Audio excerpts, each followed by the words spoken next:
Chest trauma. So do you know when you have chest trauma, you talk about rib fractures, rib injuries. So what is rib fractures?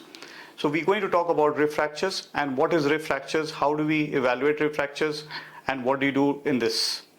So generally when rib fractures happen when there is a chest trauma, direct fall, road traffic accident, or there is any major injury, blunt injury to the chest. So how do we diagnose or evaluate there are rib fractures? So basically we take a chest x-ray which is good enough to evaluate rib fractures or any injuries which are like pneumothorax inside the chest or any collection inside the chest because of the rib trauma.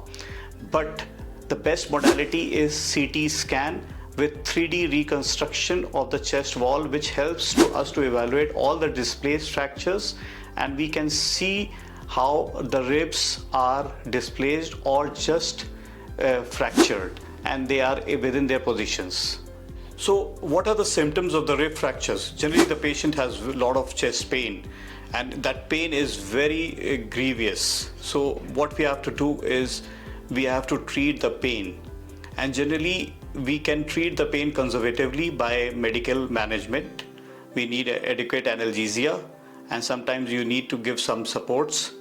But in case when there is displaced fractures or when the fractures are in 2 or 3 segments and the person finds it difficult to breathe and every cough or breathe causes severe pain, that means there are segmental fractures or that fractures may need to be fixed.